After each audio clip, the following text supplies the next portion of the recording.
Développer une compréhension commune de l'impact et des causes structurelles de la crise et des défis, identifier les besoins et formuler une stratégie quinquennale autour des priorités et élaborer un cadre de recevabilité. Voilà quelques objectifs visés par l'atelier tenu ce 12 juillet 2017 à Douala sur le relèvement et la consolidation de la paix au Cameroun, RCP. Une initiative gouvernementale qui a le mérite de réunir en tripartite le ministère de l'économie, de la planification et de l'aménagement du territoire MINEPAT, la Banque mondiale et la Cameroun Women Business Leaders Association, CWBLA. Les ressources naturelles et tensions dues au déplacement et à l'insécurité. La défaillance des systèmes locaux de gestion des... C'est une autre occasion, une fois de plus, pour cette association de démontrer à suffisance, si besoin en était, qu'elle reste un regroupement de femmes d'action fidèles à leur philosophie originelle, à savoir promouvoir les activités des femmes entrepreneurs en contribuant à leur autonomisation afin de les rendre plus aptes à apporter leur contribution au développement économique du pays, soit. Mais avant toute chose, au-delà du prétexte et du texte, il aura fallu souligner le contexte, ô combien pertinent pour les différentes parties prenantes. Et le ton est ainsi donné, côté gouvernement, par le directeur général de la coopération et de l'intégration régionale, coordonnateur général RCP. Charles Assamba. La présentation d'aujourd'hui va consister à vous présenter le contexte du processus RCP, vous présenter le processus proprement dit, les priorités pour le relèvement et la consolidation de la paix, et enfin le rôle et l'implication du secteur privé dans le RCP, comme nous l'appelons aussi affectueusement. J'espère ne pas empiéter dans l'intervention qui sera faite tout à l'heure par une représentante du secteur privé qui parlera du rôle et l'implication du secteur privé dans le processus de relèvement précoce de la paix. En ce qui concerne donc le contexte, nous voulons remarquer qu'il concerne 4 régions, on a dit. L'extrême nord, la région la plus touchée, le nord, la Damawa et la région de l'Est. La région de l'Est, pour des raisons que vous connaissez, la crise en République centrafricaine qui heureusement se résorbe et le problème des réfugiés qui en découlent et les déplacés internes. Sans oublier les vagues de violence qui s'y invitent. Alors, les régions sont touchées par une intensification des conflits, comme vous le savez, avec un impact direct lié à Boko Haram, l'insécurité qui en découle, un impact direct lié au conflit en RCA, déplacement, activité criminelle. Elle présente des indicateurs de développement humain, économique et de gouvernance inférieurs à la moyenne nationale, c'est-à-dire 65,4% des pauvres du Cameroun. C'est d'ailleurs pour ça que nous avons choisi ces régions-là, parce que ce sont ces régions qui sont le plus touchées par ce qu'on peut appeler aujourd'hui une exclusion en tout genre, une exclusion économique, une exclusion tout court. Cette situation de marginalisation et enclavement augmente la vulnérabilité des régions aux crises. Pour déconstruire cette situation et répondre aux attentes en adéquation, le technocrate développe quelques orientations avec un chronogramme en 5 piliers. Il faut comprendre et répondre aux causes structurelles de cette situation et à l'impact immédiat des crises, les services, les ressources naturelles et tensions dues au déplacement et à l'insécurité. La défaillance des systèmes locaux de gestion des conflits et institutions publique faible pour assurer la sécurité et la justice face à une criminalité accrue. Les effets sur l'activité économique et les moyens de subsistance liés à la perturbation des échanges en raison de la situation sécuritaire. Les infrastructures publiques qui sont insuffisants, la faible participation des populations locales au processus de prise de décision, la faible capacité institutionnelle et une faible redevabilité. Alors, quels sont donc les objectifs poursuivis par le RCP? Piloté par le gouvernement en partenariat avec les Nations Unies, l'Union européenne et la Banque mondiale notamment, nous espérons que les autres vont nous suivre. Ils sont d'ailleurs très enthousiastes à cet égard, je peux le témoigner, indiquant qu'il s'agit ici, à travers le financement, d'apporter des investissements dans des unités de production, des infrastructures, voir quelles sont les conditions nécessaires pour cela, encadrer la sécurité et avoir un objectif de rentabilité. Comment faire participer les uns et les autres à ces objectifs-là. Les prestations de services, par exemple, l'exécution des marchés publics. Comment assurer la qualité et la rapidité pour relever rapidement ces régions. Évidemment, si les procédures au niveau des marchés publics font 1 an, au lieu de faire 1 mois, vous comprenez ce que ça a comme impact, n'est-ce pas, dans des régions comme celle-là qui demandent une transformation rapide. Comment créer des emplois, notamment pour les jeunes et les femmes? Comment créer plus d'emplois? Comment créer des emplois moins précaires? Je pense que tout à l'heure nous aurons des réponses. Et Monsieur le gouverneur, Madame le préfet, Mesdames et Messieurs, je ne voulais pas être long, mais je pense qu'il était important de voir que les uns et les autres s'imprègnent. Et je pense avoir essayé de m'y être acquitté. Je vous remercie de votre aimable attention. De cette première prise de parole liminaire, l'on retiendra essentiellement que la situation du secteur privé dans les 4 régions du RCP reste préoccupante. Les raisons sont de légion.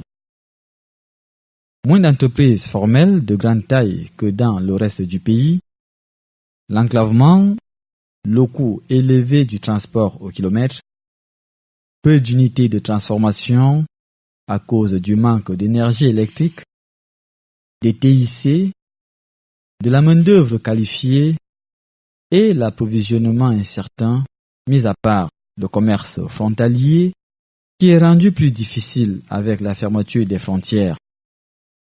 Toutes choses qui entraînent une basse économie locale très limitée, d'où le rôle capital et l'implication nécessaire du secteur privé. Il faut dire que le choix de Douala, chef-lieu de la région du littoral, pour ce rendez-vous hautement important, n'est pas un heureux hasard, et le représentant du gouverneur en fait écho. En cette occasion solennelle, qu'il me soit permis, avant toute chose, de m'acquitter d'un impérieux devoir, celui de transmettre à tous et à chacun d'entre vous les cordiales salutations de Monsieur le gouverneur, ainsi qu'une chaleureuse bienvenue à Douala à tous les participants et surtout à ceux venus d'autres régions du pays. Je voudrais tout particulièrement saluer la présence des représentants des institutions partenaires que sont la Banque mondiale, l'Union européenne et le système des Nations unies. Votre présence en ces lieux dénote de l'importance et du crédit que ces institutions accordent au développement du Cameroun en général et au relèvement et à la consolidation de la paix en particulier. Mesdames, Messieurs, distingués invités, avec votre permission, je voudrais rappeler le contexte qui a suscité la réflexion sur le processus de relèvement et de consolidation de la paix au Cameroun, dans les régions de l'Est, de la Damawa, du Nord et de l'extrême Nord, comme venait de le présenter Monsieur le directeur général. En effet, l'insécurité grandissante et l'afflux des réfugiés et des déplacés internes dans les régions de l'extrême Nord, du fait de la guerre contre Boko Haram, ont aggravé les défis structurels auxquels la région est confrontée, notamment la vulnérabilité, l'insécurité alimentaire, la malnutrition et les épidémies. De manière générale, la paix sociale a régné entre les réfugiés et les communautés hautes grâce à la disponibilité relative d'espaces physiques et de ressources naturelles, à la faible densité démographique des zones d'installation, et aux importants liens sociaux et ethniques de part et d'autre de la frontière. Toutefois, la pression démographique des réfugiés dans les communes d'installation a créé d'importantes pressions sur les ressources naturelles et les services sociaux de base, ainsi qu'une perception que l'assistance humanitaire n'a pas suffisamment atteint les communautés locales, créant ainsi de potentiels conflits agro-pastoraux, accès à l'eau potable, accès aux services sociaux de base, en particulier l'éducation et la santé, ainsi que la dégradation environnementale et l'accès aux sources d'énergie, en particulier le bois de chauffe. En effet, environ 70% des réfugiés au Cameroun vivent dans des communautés hautes. Les conflits et l'insécurité ont rendu ces communautés plus vulnérables et les jeunes en particulier ont été plus exposés à l'extrémisme violent et à l'intolérance. Bien entendu, s'il est vrai que les pressions ci-dessus relevées sont tributaires de la présence massive des réfugiés et de l'insécurité, il n'en demeure pas moins que ces pressions sont également liées à des phénomènes préexistants, entre autres la faiblesse des services sociaux dans la zone, l'instabilité chronique des populations et la criminalité le long de la frontière et autour du coin des 3 frontières entre le Cameroun, le Tchad et le Nigeria. Mesdames, Messieurs, distingués invités, c'est donc à juste titre que le gouvernement de la République a sollicité auprès des partenaires sous-évoqués un appui pour la conduite d'une évaluation conjointe des besoins et une priorisation stratégique qui permettra de juguler de façon durable ces défis. Le RCP est donc un processus de réponse à ces multiples défis dans la mesure où il consiste en l'analyse des besoins pour une stratégie et une programmation efficiente des actions de développement dont l'implémentation est aussi attendue du secteur privé. En somme, l'objectif de l'atelier d'aujourd'hui est de permettre au secteur privé camerounais de s'approprier le processus en cours de formulation, non seulement en tant qu'acteur du développement, mais aussi en tant que moteur de croissance. En me félicitant de la forte représentativité du secteur privé à ces travaux, je voudrais souligner le très haut intérêt que son Excellence Paul Biya, président de la République du Cameroun, accorde aux questions de paix et de sécurité dans notre pays, pour vous engager tout au long des échanges qui vont suivre à une contribution sans réserve pour l'élaboration de cette importante stratégie. Au regard de vos compétences respectives, je reste convaincu et rassuré que les résultats des présents travaux seront à la hauteur de nos attentes. C'est sur cette note de confiance que je déclare ouvert l'atelier sur la compréhension commune du processus de relèvement et de consolidation de la paix au Cameroun. Avec ces paroles rassurantes, nul n'a plus besoin de douter de la constante sollicitude des autorités régionales et partant nationales. C'est à la suite de cette seconde adresse discursive que M. Giroud, le représentant de la Banque mondiale, va prendre le relais pour dérouler la quintessence de son propos et essentiellement articulé autour de 2 axes majeurs. Des contraintes impactant le secteur privé. Vraiment, je vais juste prendre 5 minutes de votre temps peut-être pour préciser un peu finalement ce qu'on attend de vous et par rapport à quel point très particulier. Donc vous avez une présentation dans vos dossiers que vous avez déjà feuilleté pour la plupart d'entre vous. Je ne vais pas reprendre tous ces points en détail. Maintenant, l'idée c'était vraiment de se dire quelle peut être la contribution du secteur privé, mais aussi de quoi a besoin le secteur privé dans ces 4 régions pour finalement créer de l'emploi, relancer l'activité économique, mais ensuite assurer de la croissance économique, donc avec des emplois de meilleure qualité, avec peut-être plus d'industrie de transformation, etc. Les constats ont été posés, il y a un manque d'infrastructures, il y a un manque peut-être de services financiers, etc. Maintenant, la question c'est qu'est-ce qu'il faut faire parce que le but de cette stratégie, c'est d'avoir un plan séquencé sur 5 ans. Donc, qui dit plan séquencé sur 5 ans, dit vraiment qu'on essaye de dire qu'est-ce qu'on va faire l'année 1, l'année 2, l'année 3, l'année 4, l'année 5. Ensuite, c'est spécifique, c'est-à-dire qu'on parle des 4 régions. C'est vrai que le tissu économique dans ces 4 régions, il est très différent de celui qu'on a au Douala ou à Yaoundé. Donc, il y a peut-être besoin d'avoir quelque chose de plus spécifique. Et les priorités identifiées qui en découlent. Certaines réformes ou certaines mesures d'ordre général seront bénéfiques pour tout le pays, mais peut-être qu'il y aura besoin de mesures, de projets, d'activités un peu plus spécifiques dans ces 4 régions et à l'intérieur de ces 4 régions dans les zones en crise, parce qu'en plus on n'a pas les 4 régions qui sont en crise, bien heureusement, on a plutôt, on va dire, une bonne partie de l'extrême nord et la bande à la frontière avec la République centrafricaine. Donc là aussi, qu'est-ce qu'il faut faire finalement pour ces zones si vous avez des contributions?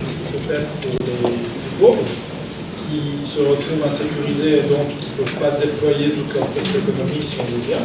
Mais ça peut être un souci aussi pour des gros investisseurs qui se retrouvent un petit peu dans une certaine insécurité. Donc là aussi, finalement, quelle de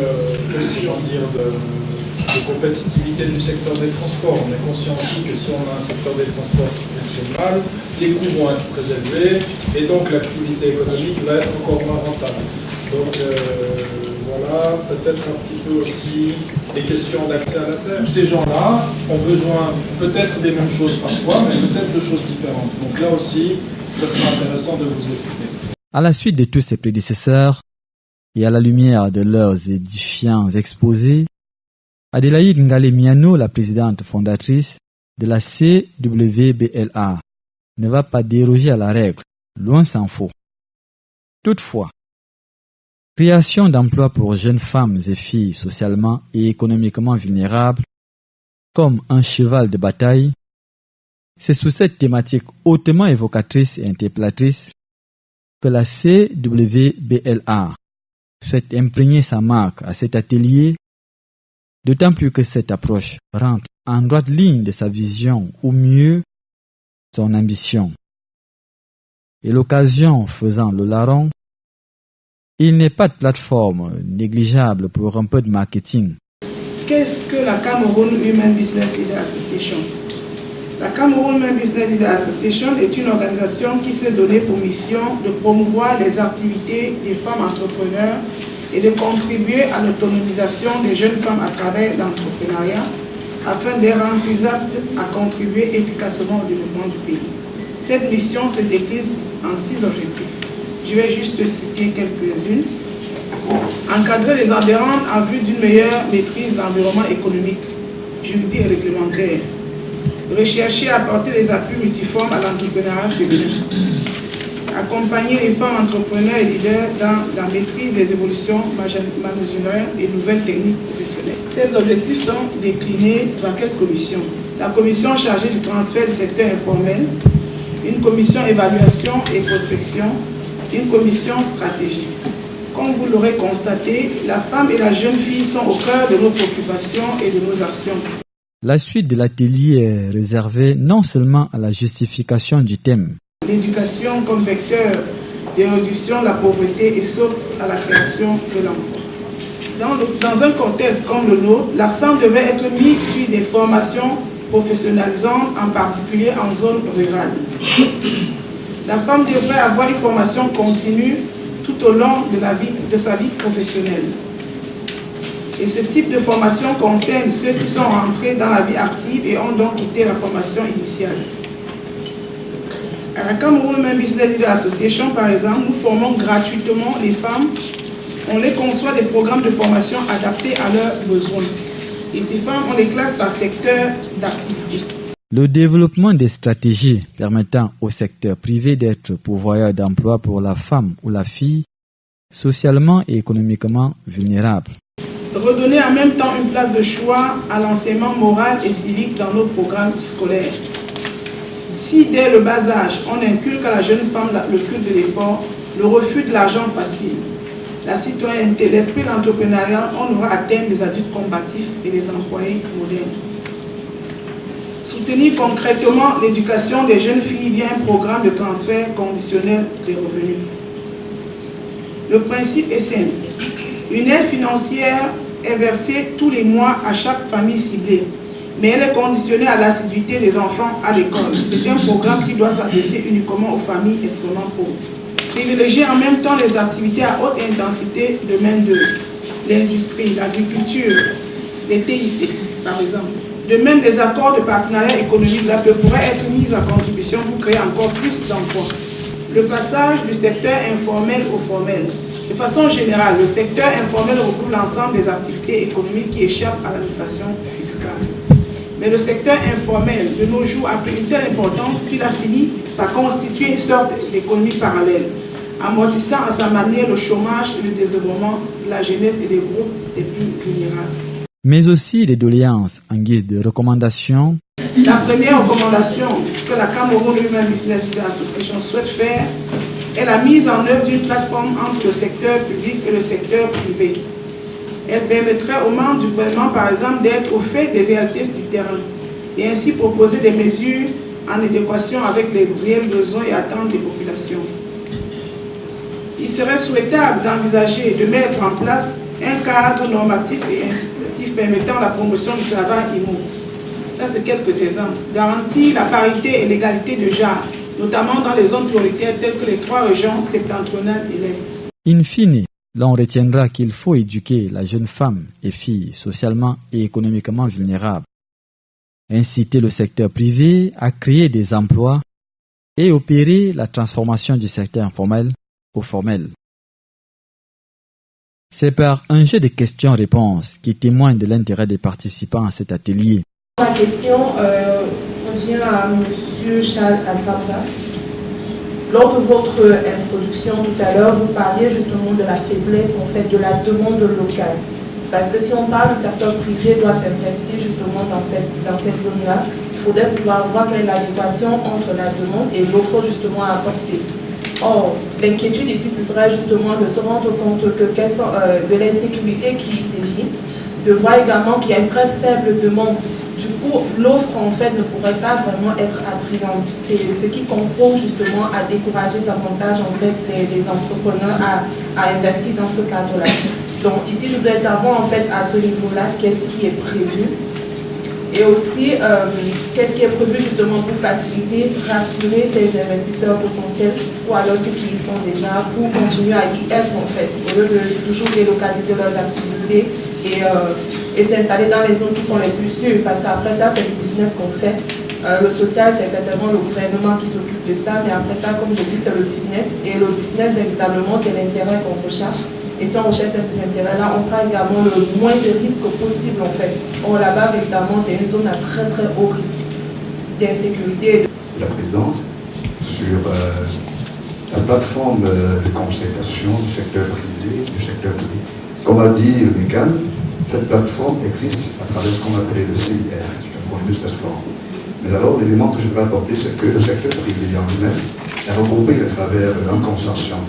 Vous avez appelé la plateforme de rencontre du secteur privé. Elle a bien indiqué que M. Ken Christophe, qui est le président de la Chambre de commerce, coordonne justement cette plateforme.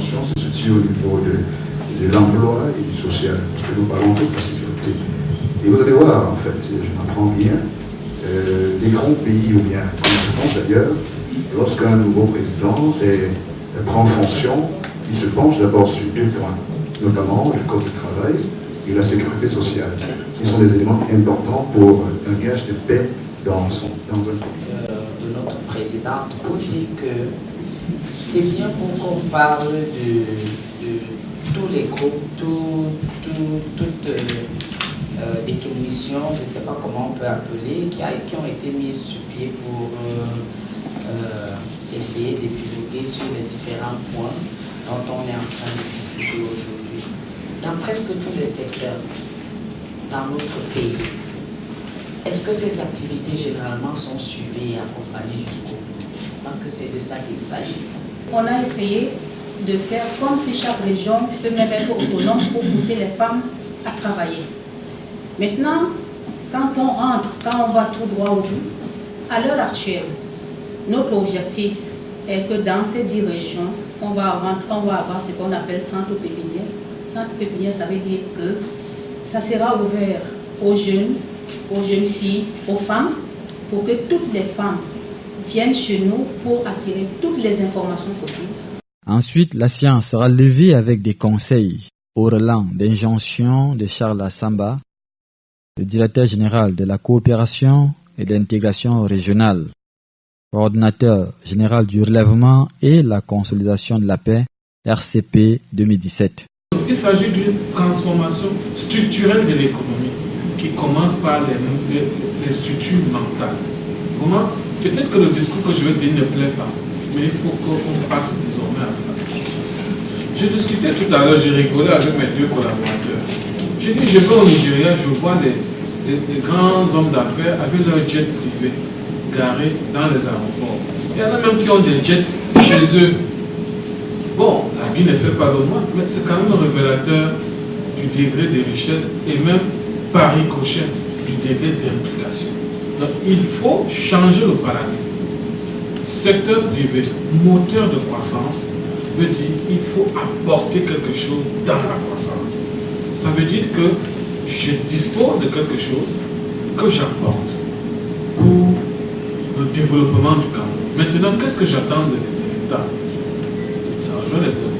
J'attends de l'État la facilitation, les incitations, le cadre réglementaire, un cadre tout court qui me permet de m'épanouir dans les affaires.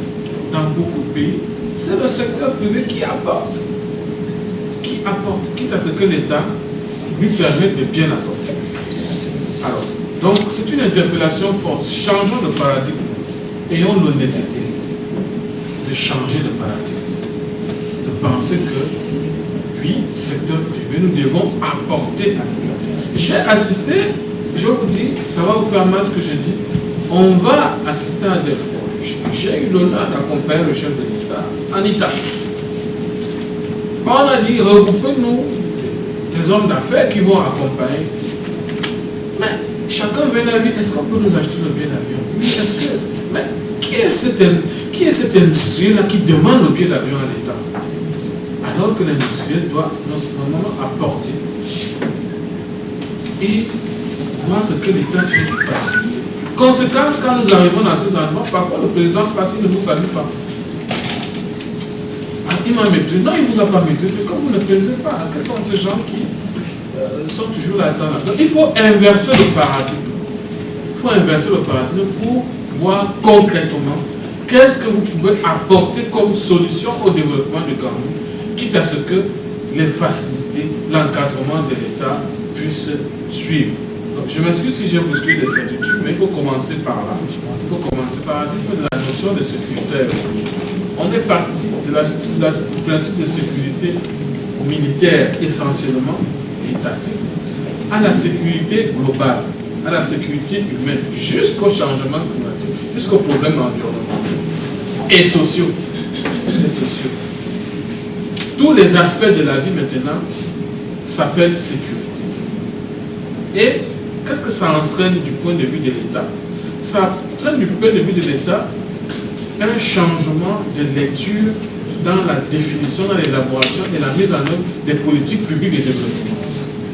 Maintenant, on doit élaborer, quelqu'un a parlé des réformes, code du travail, dans chaque domaine de la vie qui crée l'insécurité, des réformes ou alors une approche qui vise à régler ça. Et c'est ça que l'État doit être amené à faire pour réduire le facteur risque.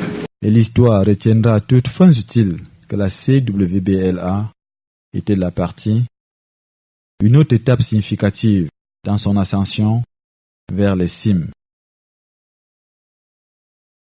De relèvement et de consolidation de la paix pour les 4 régions du septentrion et de l'Est.